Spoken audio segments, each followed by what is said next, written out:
Nangayo og pasaylo ang duha ka mga content creators dihang gipatawag sa buhatan sa Highway Patrol Group 7. Kini human naghimo og prank sa Cebu Trans Central Highway sa dakbayan sa Subo nga nakasulob og anime ug superhero character costumes. Sayra nato ang istorya sa report ni Alan Domingo. Kini ang viral video nga nagadapit sa atensyon sa Highway Patrol Group. Diin makita ang duha ka mga laki nga nagsulob og anime nga si Son Goku og superhero costume nga si Spider-Man nga nanggukod sa masakinan nga miagi sa dapit.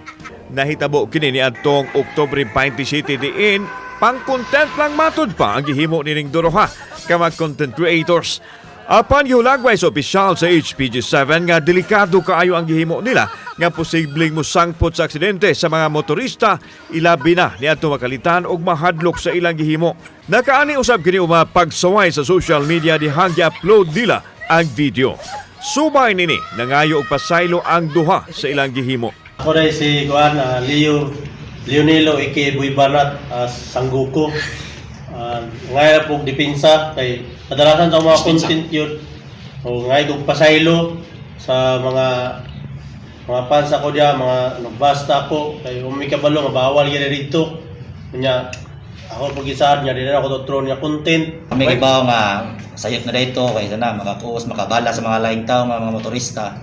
Mana karon nga pagingot pag chat nila or pagpangita na mo nga pariyon may ari gid may kay nami may sayop na buhat so ay mig pasaylo. Giklaro ni Police Lieutenant Colonel Wilbert Parilla nga delikado kaayo ang dapit nga gihimuan nila og content kay usa kini ka accident prone area. Giklaro sa opisyal nga wa man idili ang paghimo og content basta dili lang kini makamugna og peligro sa ilang kinabuhi og sa kinabuhi sa mga tawo sa dapit. And then ang pinaka kuan sa ilahang gibuhat is nagsakay sila tricycle. Ang nag-drive si Spider-Man, nasa ibabaw sa tricycle si Sangoku. Si Batman nasa tubangan, si Batman wala moabot ron, no?